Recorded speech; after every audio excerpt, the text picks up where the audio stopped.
I am Rich.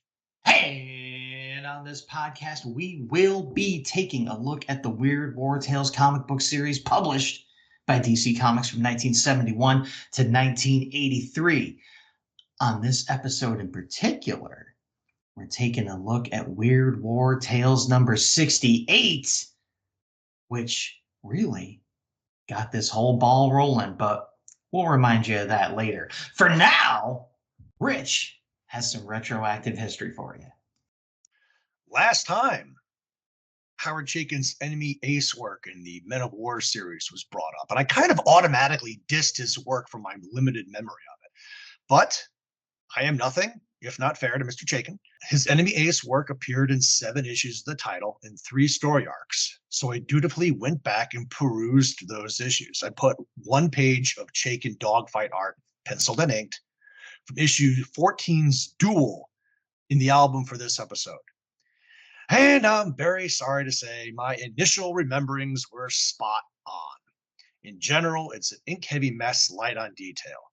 And to rub more salt in the wound, I'd had Larry Hama sign issue 8 for his penciling work on an Enemy Ace story, Silent Sky Screaming Death, Bob Smith inks. I added a page of his dogfight art to the album too. Night and day, folks. So much better than Chaykin's. I'm getting to the point where I inwardly sigh when I see Chaykin in an upcoming book. Sorry, Howie, just the way your work hits me. Intel report. As a rule, we try not to get political on this show because we want this to be an hour of escapism from the daily grind of modern life, especially these days. Is this report political? Topical? A sign of things to come? Who knows? I just remembered it recently due to the current strife a certain someone is creating with our neighbor to the north, on whose side we are both firmly on.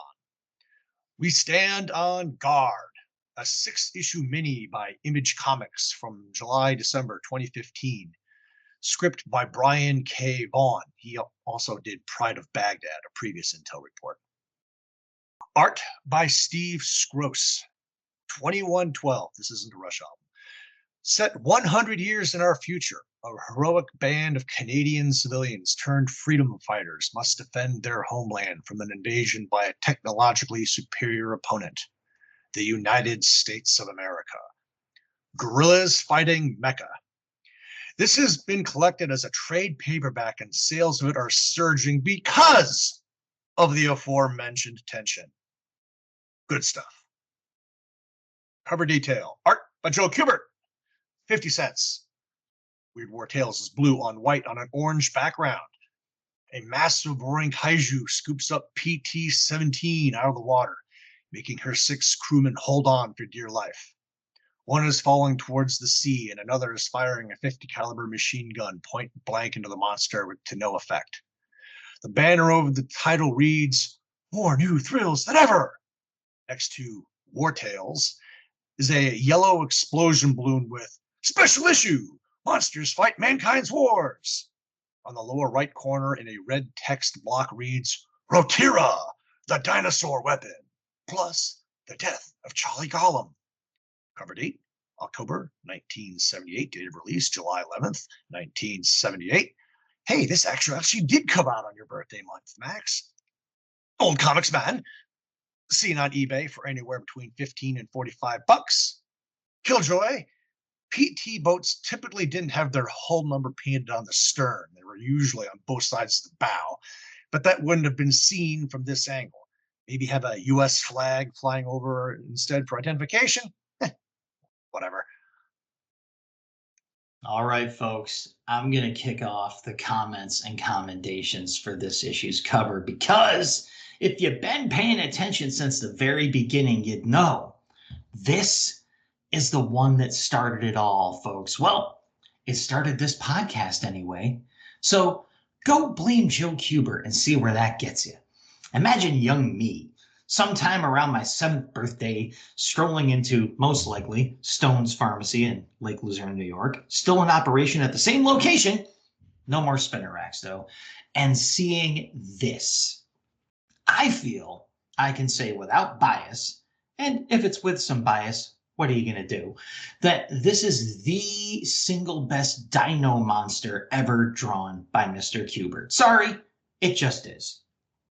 I remember being taken with the savage intensity of the monster's gaze. I still am, making no mistake that it wants to eat the humans on board and spilling off the hapless boat dangling harmlessly in its horribly clawed hands.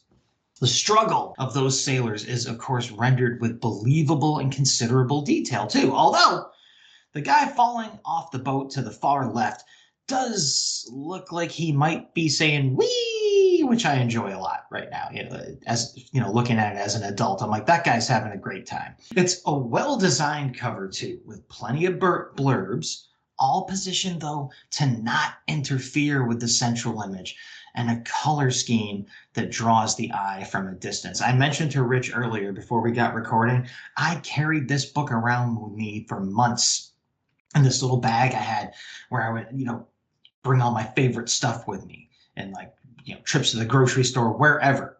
And I kept this book like with me, even after I had other issues of Weird War Tales. Because again, this was my first issue of the series I picked up as a kid.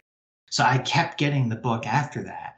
But it was number 68 that stayed with me in my little bag of favorites for like that entire, maybe into the school year. My overall rating on this cover, simply epic. A beautiful nod to the classic War That Time Forgot covers from Star Spangled War stories of the 60s. Sidebar, we're going to cover an issue from all the big 5 DC war books, and we have yet to do All American Men of War and Star Spangled War stories. I am not looking forward to selecting a War That Time Forgot story from that 44 issue run. The green and gray of the kaiju and the PT boat are a perfect contrast to the orange sky behind the action. Kubert took my comment about drawing dragons 2 episodes ago and to heart and upped his game. Small wonder little 7-year-old Maxie scooped this one off the spinner rack back in the day. This is what we are here for, ladies and gentlemen. Moving on. Intro page. Script, maybe by Paul Levitz. Art by Romeo Tanghal. Death wears a U.S. World War II uniform. Standing on a rocky outcropping covered with skulls under a full moon, he swings a scythe at several monsters. One is a kaiju with flames sprouting out of its nostrils. A giant fly hovers overhead, a green amphibian humanoid with suckers on his arms, and other beasts loom on the page. Men ride some of the creatures and point accusing arms at Death, who says, "Across the ages, only one thing is ever present: the unexplained. There are always events beyond human understanding, and many of them in the midst of mankind's greatest struggles. I am Death, and you should welcome me, for am I not the one who defeats all the monsters raised up against man? And in the end, I take the deadliest creature of all as well, man himself." No Killjoy. Another Tanghal intro page that leaves me wanting. The monsters are meant to be intimidating, but there's some sort of bad 50s sci-fi movie cheese about them. I like Death's keeping them at bay with his swinging scythe, but this is otherwise a disappointment. Some of the cover goodwill has been used up. Let's just bounce into that cover story. All right, for my part, I don't mind this one. It does have a more whimsical look to it than we might have come to expect from the series, but I still find it effective. To me, the creatures give off a Basil Wolverton meets Gahan Wilson meets Dr. Seuss kind of vibe. Death makes a pretty good point in his speech, too. So I liked it overall. But hey, I'm in a pretty good mood, having actually gotten to the point where we are covering the first issue of WWT that I ever picked up. So who knows if I can be trusted. So getting past the intro page here, we go to the first story in the issue, which is also the cover story. It is called Rotira, the Monster Weapon. It's 8 pages long. Script is by the Answer Man himself, Bob Rozakis. Art is by Jerry Teleak, people. This is where I got my start on the series. Just remember that. Boom. Bob Rozak is Jerry Teleak. The synopsis of the work done by this duo goes a little something like this. OSS Pacific Headquarters, Honolulu, Hawaii, June 17th, 1943, 1400 hours. 5 men watch a film in fascinated horror of a massive red-eyed dinosaur-type monster destroying an American base on Capo Island. Machine guns, shells, aerial bombs, rockets, nothing even slows the behemoth down. Planes are swatted out of the air like insects. Ships are treated like bathtub toys. "This is amazing, sir," one of the men exclaims. "Is it some sort of special effect gimmick like in King Kong?" "I only wish it were, Captain Phillips," came the reply. "These films are classified, and they're the only evidence that survived the destruction of our base on Capo Island." "But reports said Capo was the target of some new Japanese terror weapon." "Precisely, Marconi. And that monster, which our intelligence reports refer to as Rotira, is that weapon. And here's the kicker, gentlemen. Our agents have discovered the next target for Rotira is right here. Pearl Harbor! Another attack on Pearl? They couldn't get close enough." "That's what we thought, Whitall, until we saw this film. The supertanker the enemy uses to transport Rotira is heading our way, and nothing we throw against it has been able to stop it. That's where we come in. The Navy has just finished work on a prototype mini submarine. We're going to be the crew, and that sub will get one hell of a test run." The film runs out, but the discussion continues. "You mean we're taking an untested sub against that monster? What is this, a suicide mission? Suicide Squad, DC Comics, huh?" "Hopefully not, Captain. But if we don't try, Pearl is virtually doomed, and the U.S. war effort will be crippled in the Pacific theater. We were chosen for this mission by lot, and because of our varying fields of expertise. The Navy is counting on us to succeed. We have little time and much to learn." Less than 48 hours later, the 5 men are on a cruiser somewhere in the Pacific on an intercept course with the Rotira ship. They are the only ones aboard that know the mission. As the team goes over the plan in their cabin, the klaxon sounds. Enemy ship dead ahead. The mini-sub on deck is hurriedly uncrated, manned, and lowered by crane into the water. The double-doored bow of the Rotira ship opens like an LST, and the monster emerges as the cruiser opens fire. Just as at Capo Island, Rotira shrugs off the shell fire from the American vessel. The crew can't believe their eyes as the monster closes in and attacks. Screams fill the air as gun turrets are knocked overboard by Rotira's mighty blows. Captain Phillips can only watch the destruction helplessly through the periscope as the cruiser is broken in half and sinks beneath the waves. "The ship's gone. That thing smashed it like a cardboard box." "What do we do now, sir?" one of the crewmen asked. "We follow the monster back to the supertanker and pray it doesn't notice us. Japanese sonar won't pick us up. We're too small and too close to the monster, so we can sail into the monster's lair undetected." Sure enough, the mini-sub follows Rotira into the supertanker unobserved and is soon sealed inside with the beast. Phillips pulls out a sealed envelope. Inside is a handwritten letter. "My fellow Americans, if you are reading this, it means you are ready for the final phase of your mission. By now, you must realize that your prototype submarine is equipped with a new form of explosive, powerful enough to destroy the Japanese monster Rotira. I sincerely hope you will be able to escape before detonation.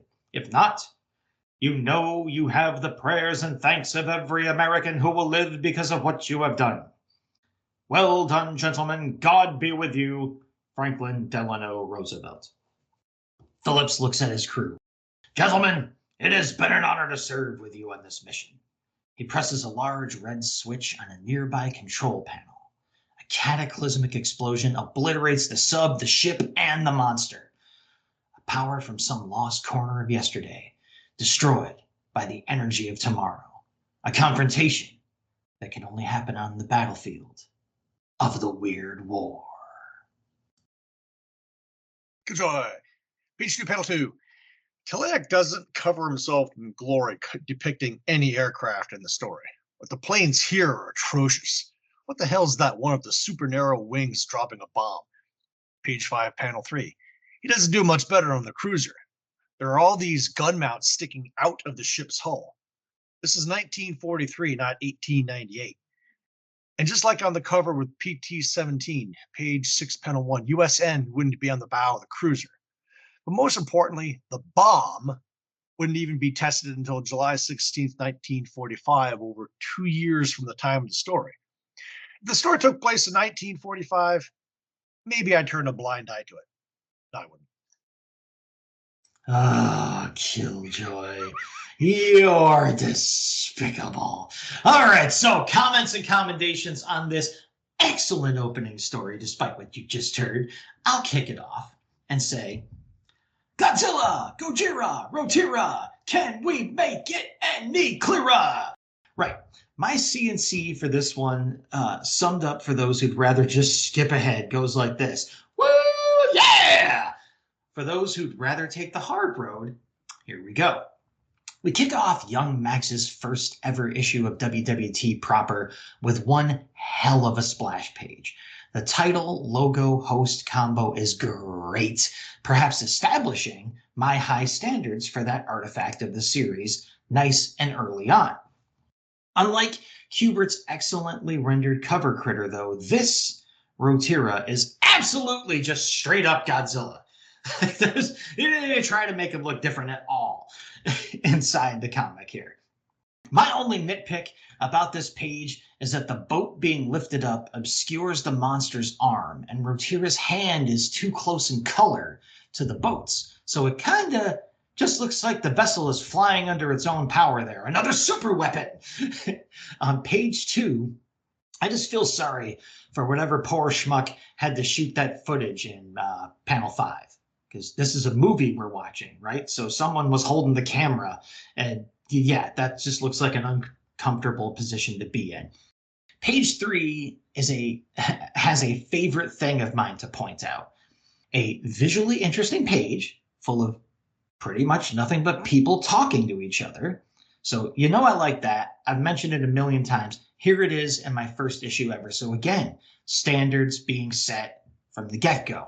I also appreciated the unnecessary effort involved in depicting the captain's shadow on the projector screen in panel 2. Just nice. Didn't have to do it. Looks cool.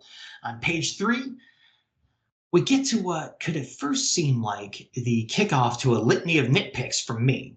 And it kind of is. But in the end, it's not. Hold on tight. The crew is going to use an untested vehicle. Titan submersible, anyone from the current events when this... at the time of recording anyway, The same crew was that same crew was chosen by lottery. Were they all equally qualified? How random could this crew have been? That would have been interesting. So yeah, then on page 4, we discover, as you heard in the synopsis, that most of the crew on the Rotira cruise is being kept in the dark about like the monster. I mean, you have a movie you can show them, hey? And back to the sub. The proposed crew has only seen mock-ups of the thing's plans. This is one slapdash-ass mission. I'll get more seriously critical here on page 5, which I feel could have used some narrative captions to add weight to the proceedings, especially since Rotira's debut on the scene here is relegated to such a small, unassuming space in panel 2. And next door in panel 3, we get my standard Godzilla complaint from literally any of that beloved monster's appearances. What the hell is he standing on? From the extrapolated length of his legs, there's no way he's touching bottom out where those huge ships are sailing, you know? But again, that's in every appearance of Godzilla ever. You just imagine his tail is just thrashing, keeping him up that high, but they never show that. Anyway, a beef of mine that just goes across Godzilla media. I'll skip to page 7 and say that I kind of love the back from a long day at work body language of Rotira as he shambles through the doors to his home. Just nice. He looks like, ugh. In panel 6, though, we get the suicide note. written on paper inside a vessel that you intend to detonate with an atomic explosion? Okay, I'm not sure how any of that's going to work out, but all right, nice dramatic moment anyway. On page 8, it goes on to talk about whether or not any of the subcrew could escape before the explosion. How? It's like, 1, flip the switch, 2, boom! I know comics use time compression and all, but I don't get the idea that's at play here. All that said, okay, folks, this still makes for a great final page, and I can easily see why I tried to never miss an issue of this series after this one. And as for all my carping on the haphazard nature of the mission to take down Rotira, I do give these guys a break, and that they were dealing with suddenly realizing that a giant monster was real and that it was coming to eat them and break all their stuff. So, okay, no pressure, right? So I get it. Still seemed a little chaotic in the reading in real time as a grown-up. Also, even as a kid, I really appreciated the twist of the Japanese having tamed Godzilla and using him against us. In summary, go Rotira. 15 Godzilla movies had been released in Japan leading up to 1975, so I guess it was only a matter of time before WWT took a stab at him. Maybe I'll make a similar comparison once we do the War That Time Forgot issue, depending on which one I select. Echoing Max, I've always wondered how these Godzilla-type monsters always look like they're wading in the deepest parts of the ocean. Killjoy? Probably. But it's such a part of the mythos of the character, I feel like I have to let it slide. In the same vein, aren't these Godzilla-type monsters created by atomic energy? Would even nuking it work, or just make it stronger? And although I've killjoyed color film usage in these pages before for various reasons, I know, comic book, shut up. It would still overwhelmingly be likely to be black and white. I should make a poster of the splash page and give it to Max for his birthday, if Gail will let him put it up. Rotira is laying waste to Capo Island, infantry blazing away with every weapon at their disposal as our ships sink burning in the harbor, black smoke in the background, and narrator Death wearing a naval cap beside the cover. Yes, please. I don't quite get why the sub is crated on deck. Yes, there's a secret weapon on board. Post a guard. The time spent uncrating it could have been disastrous. I like all of page 6, the action scenes as Rotira sinks the cruiser and the crew gathered around the periscope. Page 7, panel 2 of the sub sneaking aboard the supertanker with Rotira and fish swimming nearby is good. But the sub's color matches the monsters and the sub disappears into his leg. And the personal touch of a handwritten letter from FDR in the last panel of the same page is just the kind of thing you'd hope a commander-in-chief sending his troops on a suicide mission would do. But those poor slobs in the cruiser didn't get a nice note like that. The handful that survived Rotira died minutes later in a nuclear blast. That sucks. I like this story, but Rosaka Santala could have tightened up some of the details. I award Gryffindor 7 points. Next up, The Life and Death of Charlie Gollum. 8 pages. Script by Last Timer, Bob Toomey. Art by Ruben Yandok. Summer, 1943, somewhere in Eastern Europe. An exhausted American patrol is in retreat. The enemy is less than an hour behind them. Their escape route is seeded with German anti-personnel mines. They are trapped in that strange battle theater known as the Weird War. Here they will find themselves unwilling actors in a drama entitled The Life and Death of Charlie Gollum. A landmine kills 2 GIs, and the Sarge orders a burial detail to man their shovels. Privates Levy and Doyle are told to grab the minesweeping gear and start clearing a path. The fact that 2 privates have no idea how to use the equipment is irrelevant, and they are put to work. I don't think the Sarge likes us, Levy says. Doyle agrees. He hates you because you're a Jew. He hates me because I'm tall. In fact, he doesn't like anybody very much. The minesweeper suddenly buzzes, and the 2 privates start to sweat. Doyle takes his shovel and begins to search for whatever set the detector off. He soon finds something, but it isn't a mine. It's a statue, and they keep digging to bring more of it to the surface. What the hell is that? Sarge asks. Looks like my Uncle Charlie after a binge, Doyle exclaims. Levy reaches another conclusion. I might be wrong, but I think it's a golem. What it's doing here is anyone's guess. Suddenly a shot comes from a distant town atop a hill. and Harry screams when he's struck. "Sniper!" the Sarge cries. "Up in that village church! Come on, you apes, let's get that Jerry!" The Sarge leads half the patrol towards the village with a plan to outflank the sniper and take him out. Back at the minefield, Levy and Doyle are still examining the statue. Levy finds a scroll written in Yiddish and translates. This golem was magically molded from clay by a 16th century rabbi. It was created as an instrument of vengeance, an invincible destructive force of enormous power. The legend says that inserting the scroll into the golem's forehead will animate and enslave the lifeless clay. Levy does so, and the golem glows, climbing out of the hole. "It's alive! It's really alive! Charlie Golem, welcome to the U.S. Infantry!" The sounds of battle from the village reach the two GIs. The sniper has pinned down the rest of the patrol from his stone roost. No one can get to him, except Charlie. The privates lead the golem to battle. "The Sarge isn't going to like this. He's tall and Jewish." "Let's not tell him he's Jewish. Why complicate matters?" The Sarge is understandably puzzled by the statue named after Doyle's uncle, but he certainly can't complain about the results. Charlie walks out of the sniper's fire as if the buzzing lead were nothing more than raindrops. He walks right up to the church tower and begins to climb up its stone face. The sniper fires a full magazine point blank into the golem with no effect. Breaking the German's weapon in half, Charlie grabs the sniper and hoists him over his head. "Nine! Nine! Nine!" the German screams before Charlie hurls him to his death. The sniper taken care of, Levy wonders if Charlie can also clear out the mines. The Sarge agrees, and soon Charlie and the patrol are back at the minefield. Levy points at the clearing.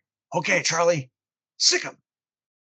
The golem walks into the minefield, and explosions rend the air. After several blasts, Charlie abruptly stops. He turns and heads right for the Sarge, scooping him off the ground and hoisting him over his head. "Put me down, you ape! I'm your friend!" A half-dozen Americans tackle the golem but can't stop him. Levy runs up and yanks the scroll out of Charlie's forehead. Immediately, the golem turns back into an inanimate object, but a gust of wind rips the scroll out of Levy's hands. The ancient paper flies into a nearby campfire and ignites. The golem crumbles into dust, leaving behind only the ornate necklace he had worn. "Good riddance," the sergeant mutters. "He was too damn tall anyway." "I might as well tell you, he was also a Jew. Funny, he doesn't look Jewish." Doyle pats the crestfallen Levy on the shoulder as the patrol falls in and moves out. Killjoy! I hate Killjoy in the first panel. Summer, 1943, somewhere in Eastern Europe. No. U.S. ground forces were never in Eastern Europe during the war. Italy, 1943? Sure. Western Europe, 1944? Great. I've complained about this before with an E.R. Cruz vampire story in Romania. Use Soviet forces if you have to be in Eastern Europe in the war against the Germans. Or partisans. Comments and commendations. If the enemy is less than an hour behind you, I don't know why you're stopping to bury your dead. Bring them with you or quickly mark the bodies with dignity, the whole helmet on a rifle thing, and keep moving. And why are you starting a fire for hot chow on page 3, panel 1? If you eat your rats cold, you'd still have a golem in your pocket for sticky situations. And after all of this with the golem, the enemy is still an hour behind you. Probably less. I think the whole retreating patrol device introduces more problems than intended. Just make it a patrol. Period. Easy. Moving on. The whole opening page is just great. Our skeletal GI narrator standing in front of a village is real good. And we double down and get a floating skull also. Add that to the bottom panel with the village on top of the hill overlooking the trees and lake. Rubini has us off and running.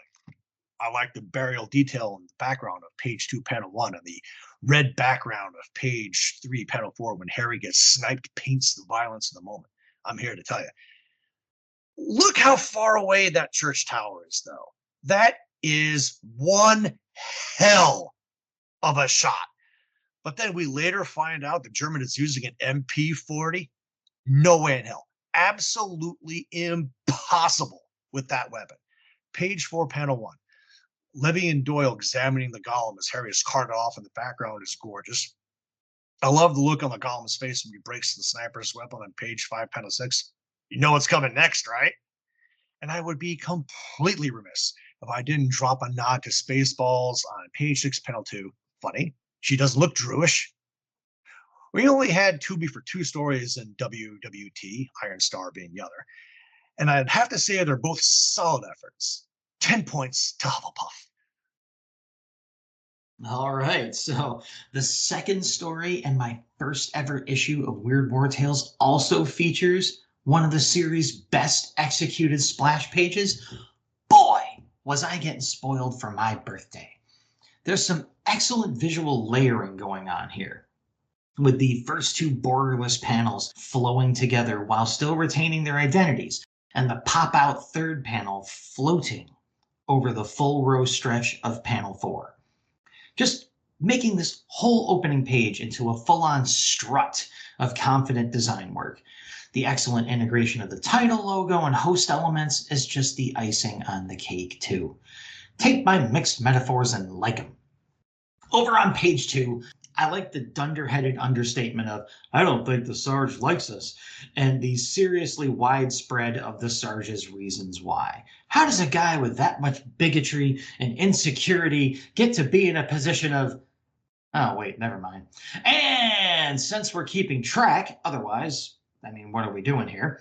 Page 3, panel 4, gives me another one of my favorite things in comics. Some nice, non-realistic mood coloring with the red background being used to emphasize the sniper's attack, as Rich is also drawn to your attention. Flipping those numbers over on panel 3 of page 4, the just like my Uncle Charlie conceit is already wearing thin for me. Likewise, the mention of the golem being tall and Jewish. Okay. In panel 1 of page 5, you can just hear the sound of the hammer trying to make all that setup work here. And I'm no expert in anything really, but I'm kind of sure that being made of clay wouldn't keep you from being blown to pieces by a landmine or 10. Page 7 and 8 let me down even further with the absolutely unexplained turn of Charlie on the Sarge. I mean, it is, well, we got to wrap this up, so I guess the golem turns on Charlie because he's confused. Doesn't make any sense. And the incredibly weak non-setup of the aforementioned joke, he doesn't look Jewish, in panel 3 of the final page. There's some absolutely great art in these pages, because of course there is, that does its best to distract you from a story that, in my opinion, just gets wobblier the more you think about it. I imagine that as a kid, I wasn't bothered by any of that, though, and I was like, hoo-hoo, they're using a stone or clay statue to kick Nazi butt, right on. So take that as you will, but the more I read this one, the more I was like, and I just enjoyed the page layouts and the art, because they're amazing all the way through. I'm going to take the next one too. The greatest story never told. 6 pages. Script by Paul Kupperberg and Frank Miller. Art by Frank Miller, with another inking assist by Danny Bulinati. 1937. A pipe-smoking journalist wearing a fedora and overcoat drives a jeep into the village of Sangre on the Tyrol front of the Spanish Civil War. Government forces had retaken the village that morning based on intelligence reports that placed a dozen platoons of fascist insurgents in the area. But the reporter sees no sign of any invaders.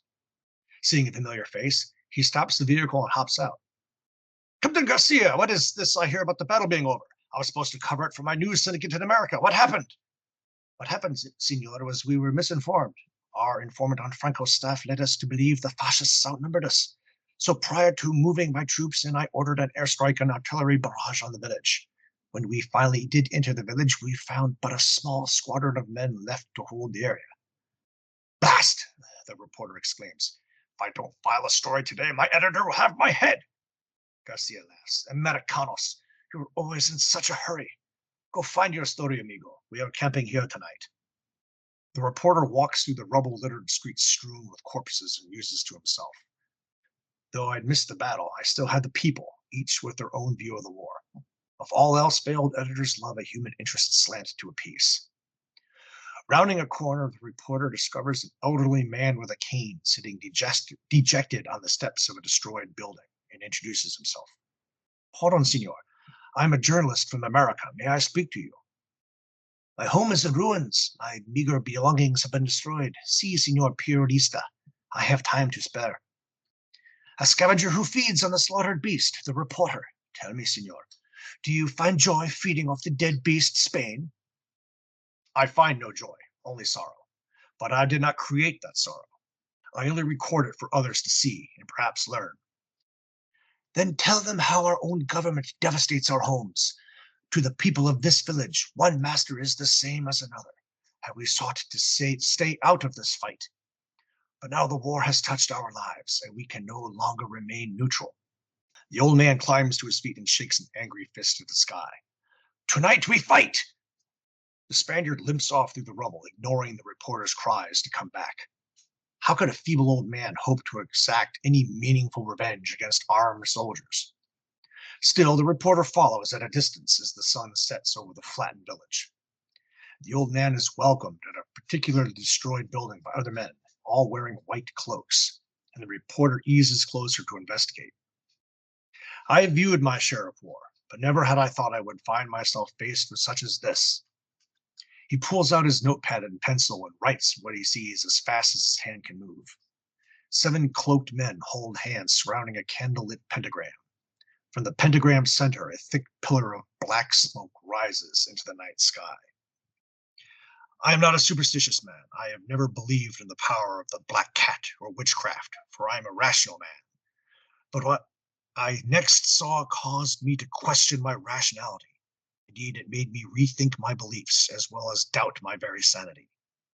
Something had to be done to stop these witches. Only the devil knew what evil they had summoned against the government forces. It seemed only I was in a position to do anything about it. Or did I dare? The sight that followed will remain with me for the rest of my life. This black demon cloud swept over Captain Garcia and his men, moving against the wind on its mission of evil. The soldiers, Garcia among them, fled, some firing their weapons futilely into the cloud. And though I knew not what the cloud would do to those brave fighters, I did know from the terrified scream that was the product of 100 throats that death would be the ultimate victor that day. When the smoke dispersed, only a field of empty uniforms and boots remained. And here is my story, a story of people striking back against the tyranny of war, exacting compensation from their masters for the loss of their homes. The journalist strikes a match, lights his pipe, and mulls over the scene before him for a moment, before pulling out his notepad and placing the match under its pages. Within moments, the notepad is in flames, and he drops it to the ground as the elderly Spaniard approaches. Senor, you saw! I sensed you watching us summon the demon. You could have stopped us, yet you stood back. And now you destroy your notes of the incident. Okay. I have told you, it is not my war. It is not my place to fight it for you. Besides, I have an affinity for the underdog with the courage to bite back. And you, mi amigo, have style, and the rarest of gifts of people in war, grace under pressure. There is no story here. One has to expect horrors in war of all sorts. This is merely a different kind. It will not be told by me. The reporter turns to go back to his jeep, and the old man calls after him. Senor Periodista, I would like to know your name, to remember you. The journalist turns and tips his cap.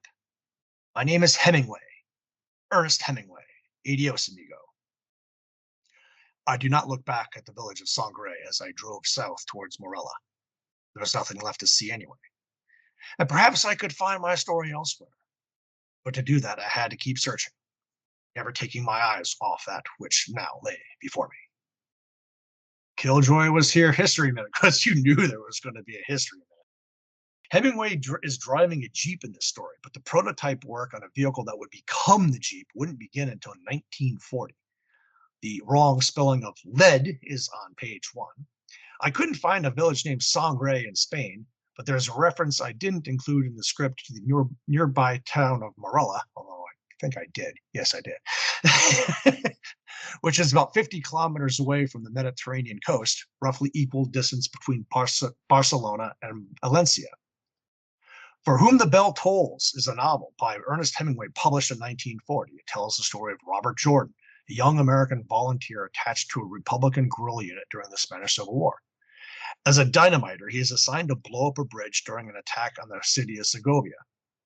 It was published just after the end of the Spanish Civil War, which lasted from 1936 to 1939, whose general lines were well known at the time. It assumes the reader knows that the war was between government of the Second Spanish Republic, which many foreigners went to Spain to help and which was supported by the Communist Soviet Union, and the nationalist faction, which was supported by Nazi Germany and fascist Italy, whose support enabled Francisco Franco to win said war.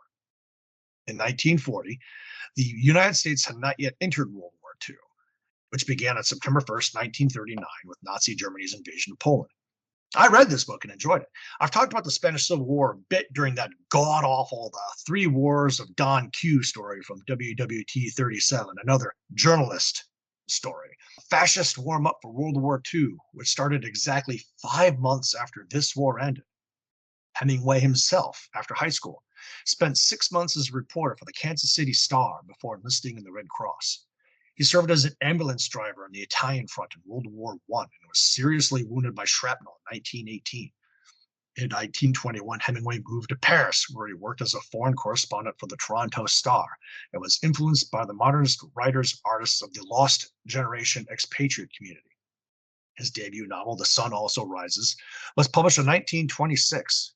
In 1928, Hemingway returned to the U.S., where he settled in Key West, Florida. His experiences during the war supplied material for his 1929 novel, A Farewell to Arms, which I also read. In 1937, Hemingway went to Spain to cover the Spanish Civil War, which formed the basis for Whom the Bell Tolls, written in Havana, Cuba. During World War II, Hemingway was present with Allied troops as a journalist for the Normandy landings and at the liberation of Paris. In 1952, his novel The Old Man and the Sea was published to considerable acclaim and won the Pulitzer Prize for fiction. On a 1954 trip to Africa, Hemingway was seriously injured in 2 consecutive plane crashes, leaving him in pain and ill health for much of the rest of his life. He died by suicide at his house in Ketchum, Idaho in 1961 at the age of 61. All right, and I'll just add to that history minute first, a sarcastic one. Hemingway also fought beside Wolverine over in Marvel Comics. It's canon, it happened, all right? And also the Spanish Civil War was what drove the parents of Sergio Aragonés to relocate to France and then later Mexico, where the young Sergio was attracted to the American comic book business and went north a bit to apply to Mad Magazine later on. So in a way, I have the Spanish Civil War to thank for Gru the Wanderer. Just a personal note there, okay? Thanks, fascism. So, kicking off the comments and commendations for this story, I'll say I have not even a faint memory of this tale, which isn't exactly shocking since I don't have the greatest memory in general. However, Rotira and Charlie have stuck with me all these years, and this story did not. I mean, it was never told, right? Okay, fine, be that way. I see we have Frank Miller being inked by Danny Bulinati again, but I'll leave my conspiracy theories about that right here at the door. The opening page of the story is quite the stylistic shift from the previous 2, but it's still really solid. I especially like the perspective and depth of field pulled off in panel 1. However, and here we go, check out old Ernie's coat as it travels through the first 3 panels. It's on, it's off, it's on. Did he take it off as he was parking, then change his mind? Stay tuned. There's more. But you don't have to wait for long, as in the very first panel of page 2, the coat is off again. Also, Ernie's editor sounds like a dick. Panel 3 gives us a great and quite effective view of the chaos at hand. Page 3 features some great design work, making this into an issue just packed with that kind of craftsmanship. But I do take issue with the use of snap for the sound effects of Ernie's tossed aside notebook, and put a pin in that part. Page 5 features even more excellent page design work, with panels 4 through 7 being particularly cool. But didn't Ernie just drop that notepad back on page 3? And in the first panel of page 6, where'd that guy's hooded cloak go if he was part of that dark cloud ceremony? Everybody with the on-again, off-again garments in this story.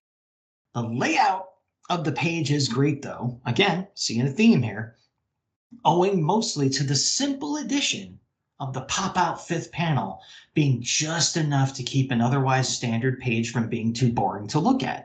But back to the story itself.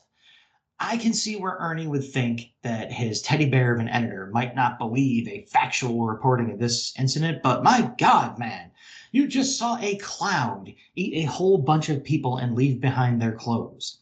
I know Hemingway saw some things in his life, but this one probably deserved a little more of a reaction. This tale resonated with me now. I really enjoyed it. I'm reading it now, but I can see how my eyes probably just glazed over when I was reading it back in 78. It's a bunch of normal people talking to each other. The monster is a cloud and it leaves behind laundry. I was like, skip. Yeah,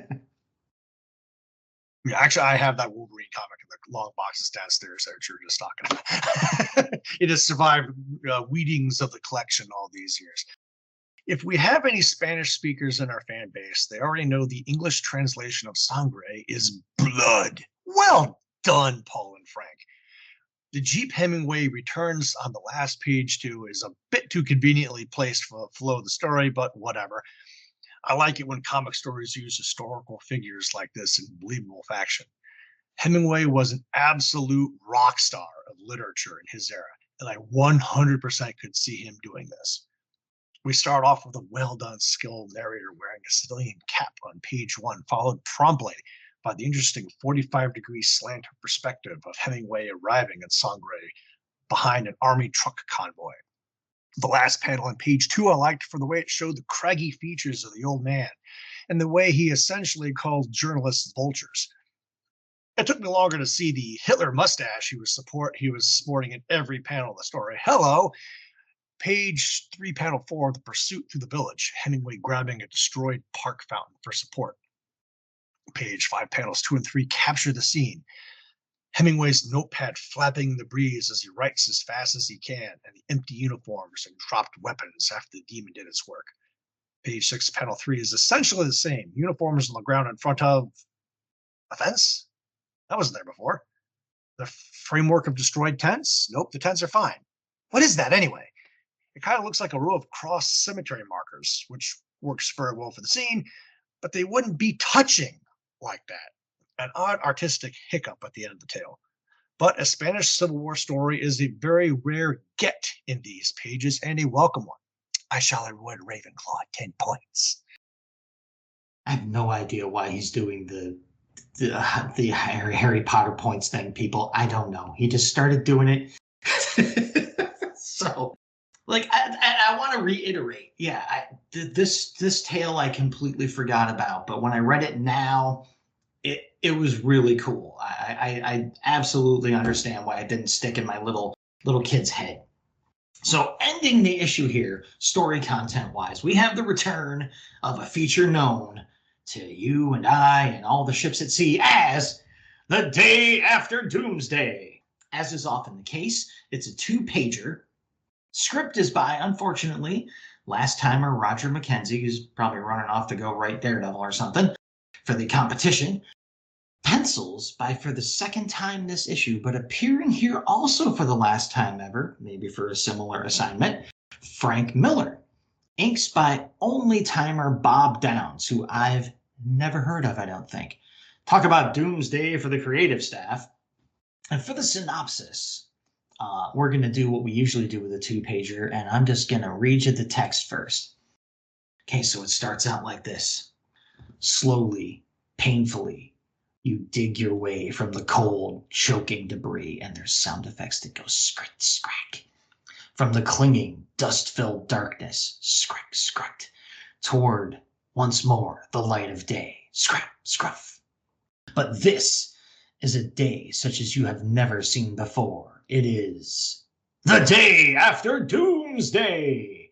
And somewhere, deep within you, racial memories stir, whispering of another time, another destruction.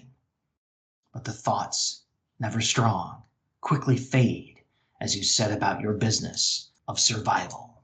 You stagger through the rubble-filled city, once so teeming with life, now as silent as a graveyard.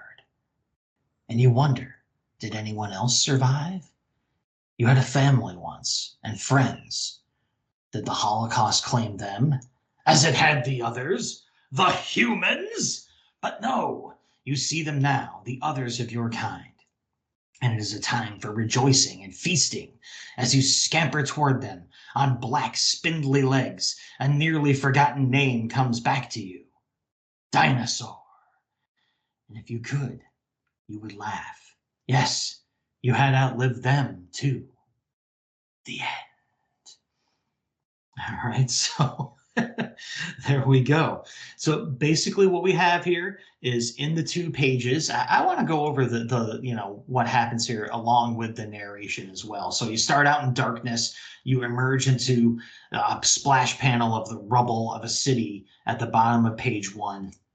You're moving along, you have an aerial shot of the devastated city, then you're zooming down back into the rubble, and you're closing in on a human corpse in an alleyway. And when you get there, the corpse is being swarmed with roaches, and the roach that you've been following this whole time is overlooking the scene. So guess what? It's cockroaches that survived the nuclear apocalypse.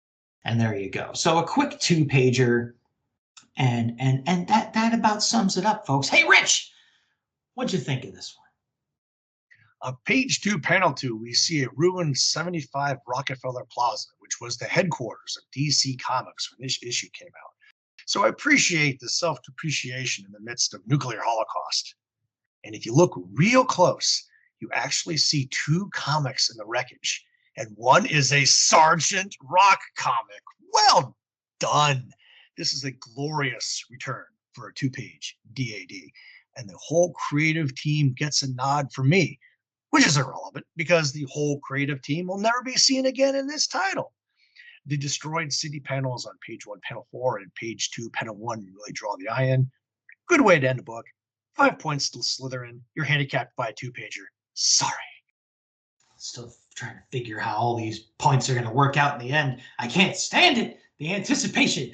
Okay, so for my CNC on this one, the transition to the opening splash panel is done well. I mean, really well. But even a 7-year-old knows this story is going to be about roaches before we even get there. So twist ending, not really. On page 2, we get the name dinosaurs comes back to the roach's mind. In the words of Monty Python, no, it doesn't.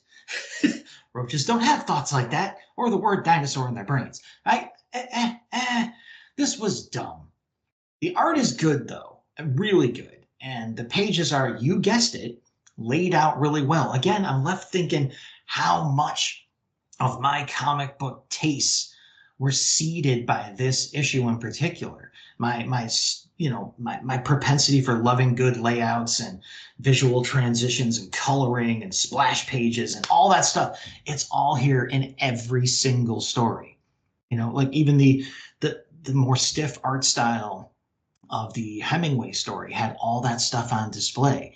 So this might be the issue that set my taste for the medium in general, people. All right. So also, this is a story that's Miller without Bulanati. So take that, me. All right. So that's the story content of my first ever issue of Weird War Tales, people. And you know what that means. We are moving on to the APO Weird War Tales letters page, and I'm going to kick it off with a letter from a favorite of mine that starts out like this. Dear Paul, I've got to admit you really shocked me when you mentioned that Jack Oleg hasn't written a word for DC in 4 years. He could have died, and we'd never have known it. And while we'll be sorry to see him leave these pages, as you said, it'll be a good chance to take this comic where you want it to go. Oleg's script for this issue, To the Last Man, got off to a slow start and was, as usual, a bit cliche-ridden, but it was still the better story of the issue. The Adam-Eve angle is very old, I agree, but using it to compare the cyclical nature of life to the destructive nature of war makes for a nice affirmation of life. Okay, fine.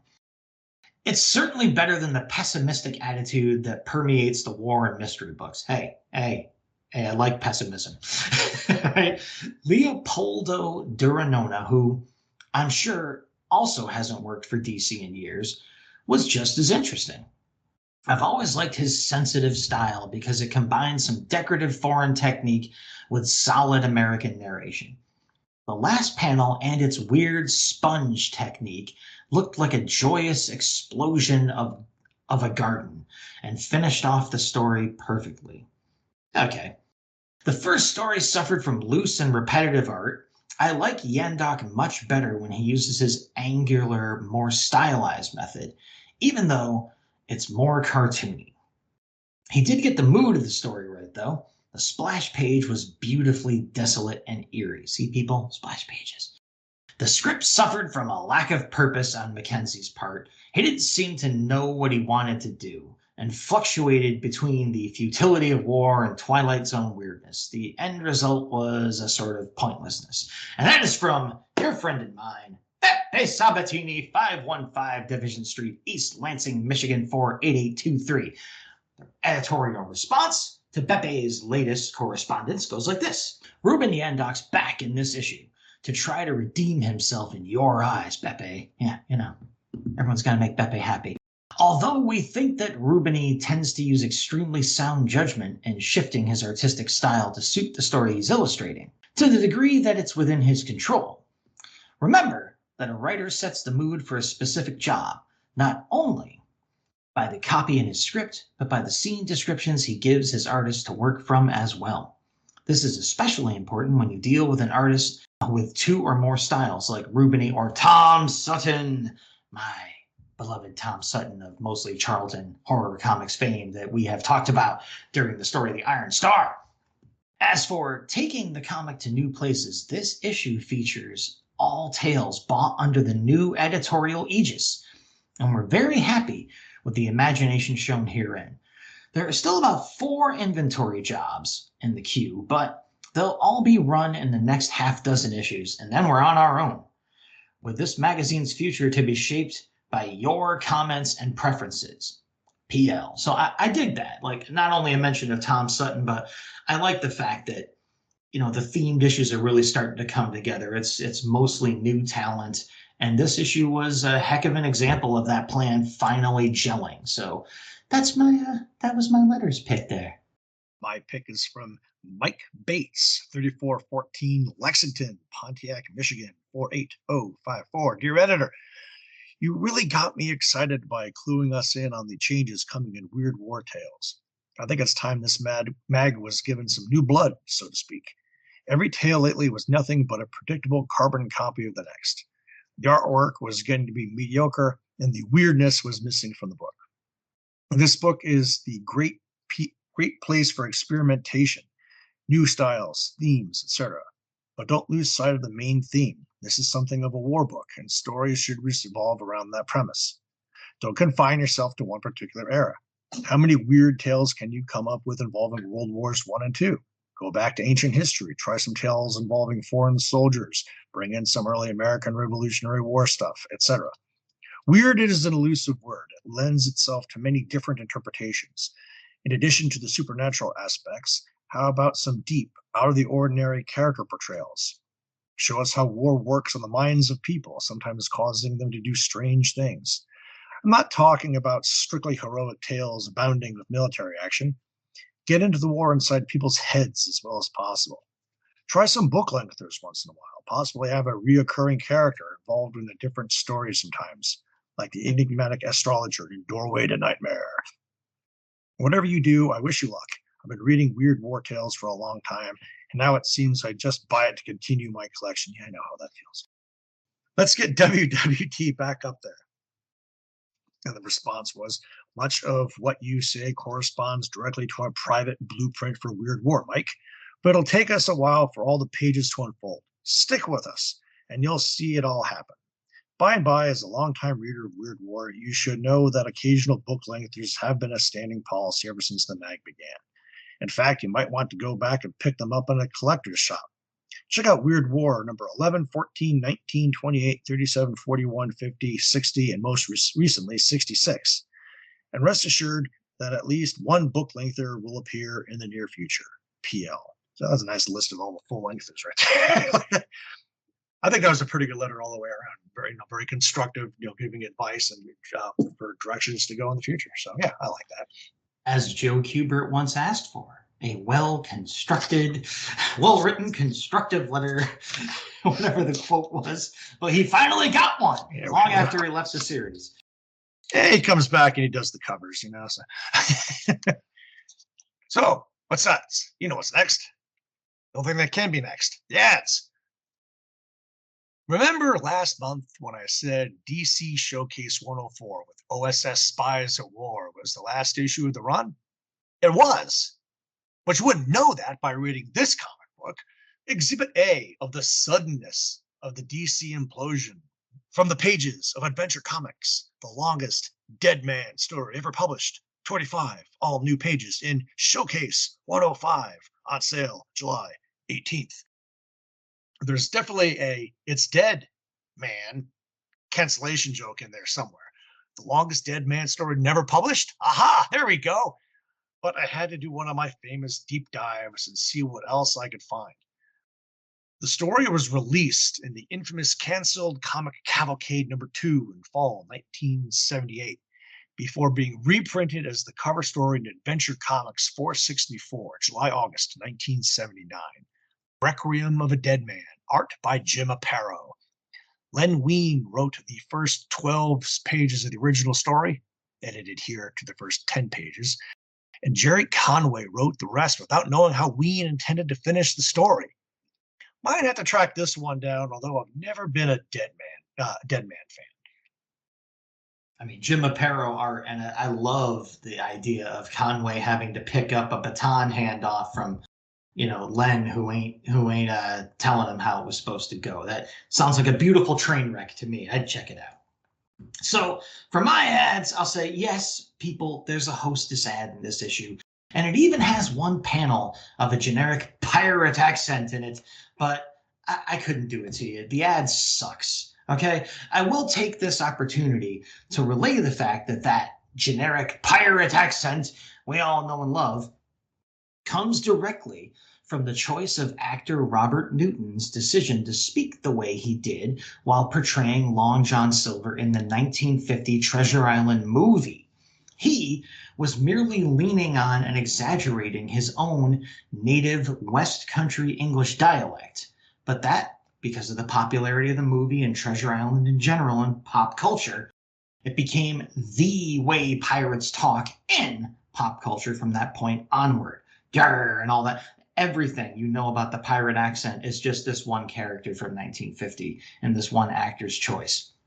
So for my actual ad choice is slim pickings here. So I'm going to pick the weird, out of place, strangely posed half-page ad for the return of, mention his name again, Jerry Conway's Vixen character that comes along 2 pages after the end of Charlie. The Vixen strikes back? More like the Vixen's back strikes. Might want to invest in a heating pad there, lady. You're going to have to look at the ad to see what I'm talking about. It's not the most natural of body language, but that's all I had. I was either make you suffer through the bad pirate hostess ad or pick on Vixen. So I went for picking on Vixen. So that's it, folks. That's the content of the issue, as much as we can wring out of it for you. And for the first issue that I ever picked up off the spinner rack of this series, the one that got this ball rolling to run right over me and Rich and all of you decades later. That's it, people. So what's left is a little section of the show we call, Hey, got any last words? And I do. My last words go something like this. Oh, let's get ready for Rotira. Even with all its flaws, the lead story has to take the crown for me. Charlie looks great, but is less filling for sure. And the Hemingway escapade, even though I enjoy it more now, is still way too underwhelming to stand up to even its technically weaker predecessors, in my opinion. Welcome to the beginning, troops. We're in the home stretch now. 4 farewells marked this issue. Technically 5, since I had some downtime during my last drill with my old unit at Fort Dix to work on this script. This is a much better overall effort for a bigger battle book that Ish 67 was, and is still completely worthy of being the first Max defiled with his chocolate covered fingers in 1978. Classic Cubic cover, a made you look ad, and 4 good stories. Top quarter of the pile easy. Even if I didn't like the intro page, give me that Hemingway story for King of the Heap. Yeah, I mean, it's a solid story. I can't overpower my love for Rotira. So that's it, folks. We're in the scuttlebutt now, whether you like it or not. It comes for us all. And the scuttlebutt is the end of the show where I mention we have a Facebook page, the Weird Warriors Podcast Facebook page. What a coincidence, huh? It's run by your good buddy Rich, so it's worth your time. All right. And if you want to help inspire Rich to keep doing his awesome work on the Facebook page, you could go to redbubble.com.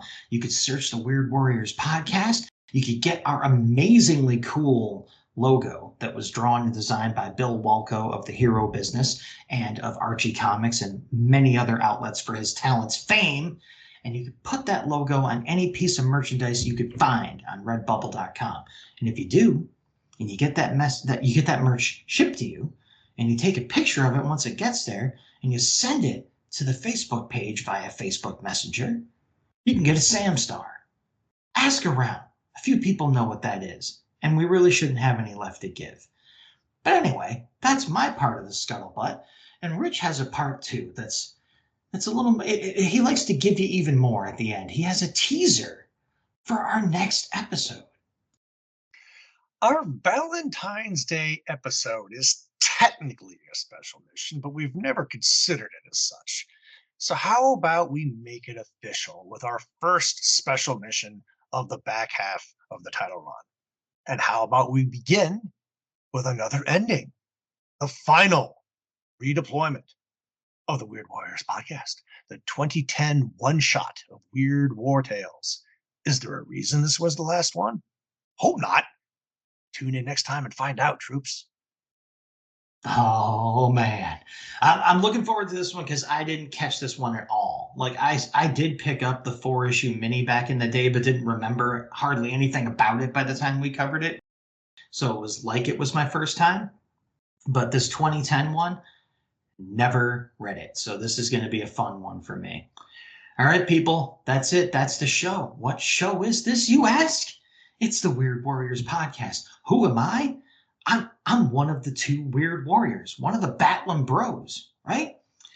Like I said, and what do? We host the Weird Warriors podcast, and this podcast, which really got started back in 1978, when a young me saw the cover of this issue's comic, Weird War Tales number 68, in a circular loop, much like all the time travel stories in Weird War Tales, created this show, and it's a show where we promise to make war.